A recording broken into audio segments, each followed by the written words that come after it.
I have the context and I have the proof that you were in conversation with these people almost daily. Based on this information, you rolled out the red carpet to Mr. Paul O'Sullivan. But the fact remains you lied because you said SAPS does not have the tools in place. No, I for didn't say this. SAPS. You said we don't have the forensic IPID. expertise.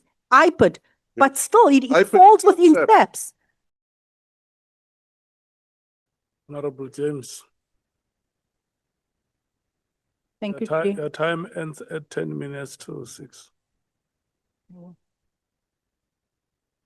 I want to begin today's engagement by reminding the witness of the mandate of this committee, investigating the allegations made by General mkhwanazi, specifically by organized criminal syndicates and other dodgy characters that has infiltrated SAPS.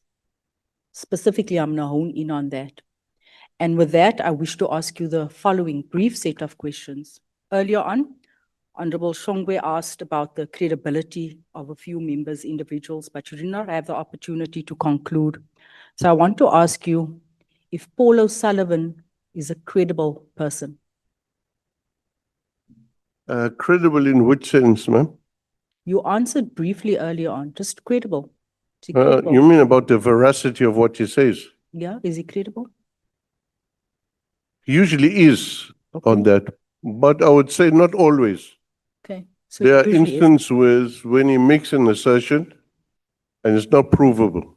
Right. Jackie Salebi, whom you referred to yesterday as your brother. So credible. when I said he was my brother and you did not allow me to respond, I meant before the controversy with, I think the guy was, I can't remember the name, Italian name guy who he took money from or something. But before that, Glenn Agliotti. yeah, that's probably the name. So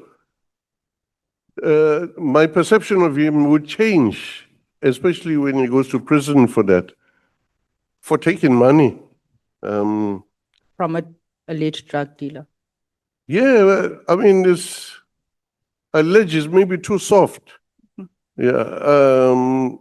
So before that, I saw him as he had left the country earlier than us, set up the youth league and stuff outside.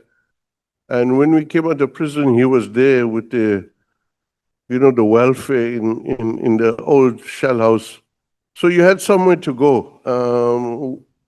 So he didn't come out high and dry from prison. Okay, thank you. But when it becomes evident that he's done wrong, I can't continue to coexist and have the same affection for such a person. Okay. Is Sarah Jane Trent a credible Yes. individual? Yeah. Perhaps excessively so. What was Ms. Trent's relationship to you? She was a very close confidant. Confident. Okay. Yeah. You testified that information received from O'Sullivan was credible, right? Jumping from that now, how many successful convictions resulted directly from information provided by Mr. O'Sullivan? So information is, like I indicated, lights the fuse. But that's only the beginning of the process and gets our attention to look there. But really, there's a lot more work that goes in afterwards. So there's nothing you can ascribe solely to his information that he gave. But just give us off the top of your head, 1, 2, 3 of these Oh, investigations. Patlani. Excuse me? Patlani. Patlani, Mm. you consider that successful? He's Has there been a involved. prosecution? Yeah, absolutely. He's got 2 cases he must answer for. Okay. So it's the information led to a prosecution. We would not have been looking at Patlani if the initial fuse was not lit. All right. If it wasn't for Paul O'Sullivan and Ms. Trent. Well, there was a lot of hard work that went into it after that, like at least about 18 months, 2 years work after that, Okay. unconnected to O'Sullivan. What was the nature of Mr. O'Sullivan's engagement with IPID during your time? Was he an informant, a source, a consultant? What exactly was he? I wouldn't even call him an informant. He was obsessed with corruption, fighting it. Because he was giving you information, does that not come from an informant? Well, sometimes it's a little bit more than an informant, because informant, as the honorable member mentioned, you have to give them something. Paul, we gave nothing to. Okay. And Sarah Trent, Jane Trent, also gave nothing to her. Nothing to. Okay. She will volunteer if ever there's a fight against corruption, she will stand there. So she was also just an informant, a consultant. Well, more about the archivist and categorizer of public documents, because this was a headache to put together even. But because there were people, various people who were able to store the stuff. I mean, I've burnt my papers long ago, so I didn't have papers. I wanted to walk past this phase of my life, but other people found the documents. Did you ever Sorry, ma'am. communicate with Ms. Trent about ongoing or active investigations within IPID? No, not that I can recall. Okay. Did you ever provide her with information? Not that I can recall, yeah. Okay. How frequently were you in contact with her regarding investigations or matters related to IPID or SAPS and Mr. O'Sullivan? Once a month, twice a month? Maybe once a month, yeah. Maybe once a month, okay. I want to take you back to mid-2016, specifically June of that year. Can you recall which major investigations or matters you were involved in at that time? Not specifically, it's 10 years ago. Okay.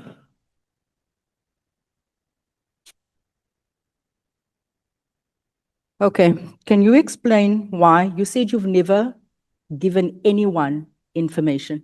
Paul O'Sullivan and Sarah Trent, you've never given them information.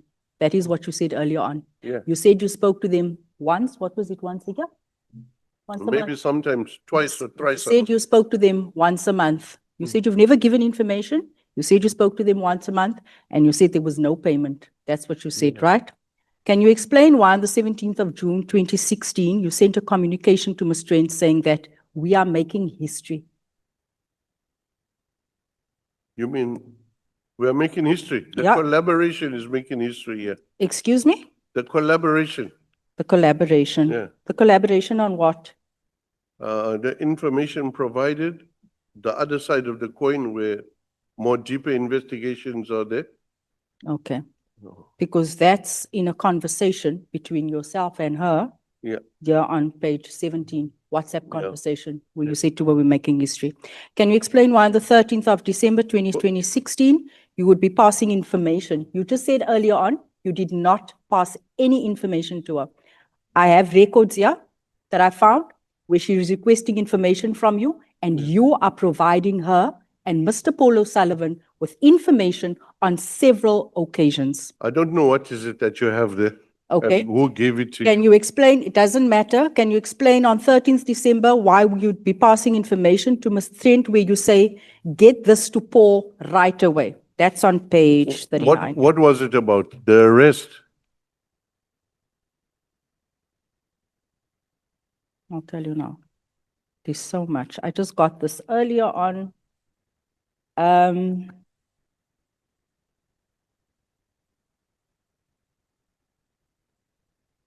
SAPS case registered, previous communication there. Before you respond, you send a two text, one at 7:17 and one a minute later. SAPS case registered on 12th of the 12th, Bedford, case number 159-12-2016, suspects McBride, Sibia, O'Sullivan, and Kutsia. Charges for treason, conspiracy for murder, defeating the ends of justice, and you say, get this to Paul right away. Yeah, so this was in Kabinde. But you just said you never ever gave them information. You said that they were providing you information. Oh, okay. Here you are giving them a case number, and you are saying to Sarah, get this to Paul right away. Yeah, they were not aware that there's a conspiracy against them. It's about arresting people, which was a harebrained scheme of... So you are even protecting Mr. Paul O'Sullivan and Sarah Jane Trent. Oh, remember, I'm involved there. Yeah, My name is there. Your name is here, but you just earlier on testified that you did not give information to these individuals. Yeah, but the issue You is, testified earlier on that you only speak to these individuals once a month, and the records reflects that you spoke to them once a day, all day long. well, in instances where everybody is at threat, So you lied twice already to this committee. that's absolutely untrue. No, it is true because I have proof. Well, you're avoiding the context. I have proof, but this is not about context. I have the context and I have the proof that you were in conversation with these people almost daily. From 2016, you were reinstated, I think, in 2015, or when were you reinstated? 2016, early 2017, you were in contact with Sarah Jane almost every day. The two of you were going for drinks. The two of you had a romantic affair. I put it to you. Am I right? No, You did not. No, I So your messages to Ms. Lee saying, can I see you, even if it just means we start by holding hands, I miss you, my darling, that is not romantic. well, if I said, Julle het die kat geknyp. no, if I said that, yeah, I always, Honorable James and Mr. McBride. Huh? Can we go slow on it? can we? Go slow. Okay, Yeah. yeah. Yeah, if you bring emotions to it, it's no longer the way we desire it. Can we just go slow? I have messages between yourself. We were trying to ascertain here, why is it that SAPS has been infiltrated? Why is it that Mr. Kabinde said, yeah, furthermore gave an account of Paul O'Sullivan's involvement in IPID matters at the time when I held the position of executive director at IPID. That is the allegation at hand. That is what we're probing. We are trying to understand why is it that these two individuals that has no formal contact with SAPS has so much information and their involvement. And I'm trying to ascertain to what extent is this relationship? Because based on this information, you rolled out the red carpet to Mr. Paul O'Sullivan. Sarah Jane was the in-between, where she would get information to you and say, don't call for Paul so that it doesn't reflect. And you would say to her, don't worry, I've got it covered, I've deleted the information. Yeah. So what information was that and where did you get that from? Doesn't matter where I got this from. You are Okay. meant to answer my So- questions, so not if I don't just know where you where I've got- got this I can't information from. answer. Because this shows here that you had a romantic affair with Miss, and your pet name for her was Clippity Clop. That was your romantic name for her. It's- And you would meet and share information on SAPS's dockets. You would share with the two of them. No, I didn't. I've got it here. I'm going to, for record purposes, I will provide this to all the members. I will share it on the group. Yeah, that's fine. It cannot be fine, sir. You have allowed dodgy individuals to infiltrate SAPS, to run meetings. Even I haven't infiltrated SAPS.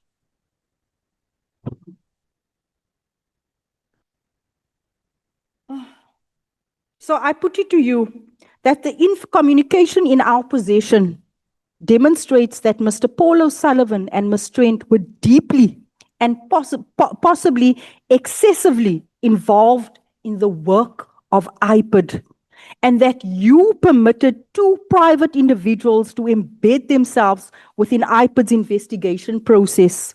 And effectively, they're operating as a parallel or a shadow structure that influenced or infiltrated with investigations. Do you dispute this? Yeah, disputed. The You two cases disputed. Patlani is facing got nothing to do with O'Sullivan or his associates. It's a pure clean case against Patlani. You said they were providing you with information. You even sent Sarah Jane messages asking her to scrutinize and get details on people's bank accounts, get details on people's credit history, their status, everything. So, You said earlier on that they had forensic capabilities that SAPS didn't have. Yes, and so credit information is not. It's something SAPS cannot do. I'm not in SAPS. I was not in SAPS. So Sarah Jane and Paul O'Sullivan are the people doing that for you in We IPID. don't have access to credit information. Credit information gives you everything, and it's not illegal to get credit information. Everybody can do it. If you go into buy a cell phone, they want to look at your credit. I'm not saying it's illegal. I'm saying I'm speaking to your relationship with these two individuals that you played down earlier on. Yeah. Well, the issue is quite simple for me. If I need the information, I will request it because it gives information. Even to go into people's bank accounts. Well, Is that legal? to bank accounts, I don't need to. I don't But need. in this communication, you request and you ask Sarah to please go into people's bank accounts. No, it's not bank accounts. It's not bank accounts. It's credit information, which Edgar's, Pick and Pay, everybody has. And you are not able, so number one top secret So, service agent, Honorable James, you're not able to get that information. Honorable James, so when you say it is credit information, are you making a confession that you made a reference of those matters to her to get that credit I'm actually information? not, but it wouldn't be out of sorts to request such information somewhere. Normally, we would create internally our own capability to do that, but that would cost money. No, okay. She says to you bank accounts, Yeah, and you say, no, it's not bank account, it's credit information. yeah. What is the context within which that credit information was requested?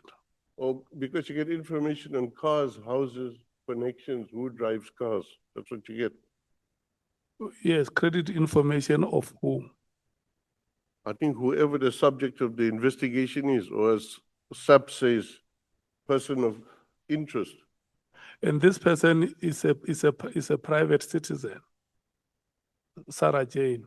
Well, the private citizens at Edgar's are able to get in any one of your accounts. It's a private citizen, yes. Is the answer yes or no? Private citizen also does forensic analysis. It's fine, I agree with you. Yeah. I'm saying in her own private life, Yeah. she's in conversation with the head of the IPID, which in that case was yourself. Yeah. I'm not sure what the issue is. And then you converse about credit details of other citizens of the Republic.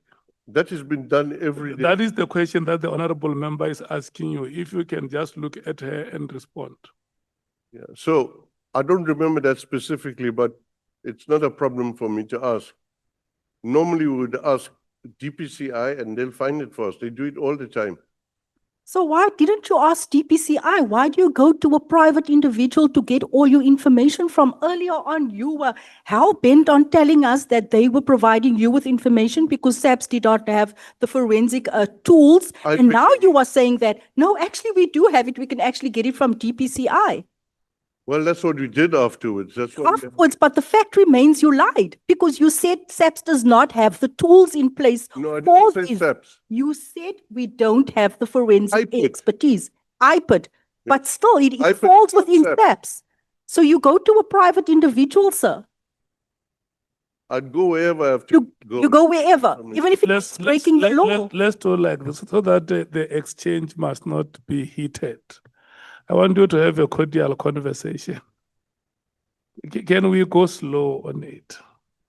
I don't have time to go slow. I will You give you actually that. wanted- I will give you that time where I interjected.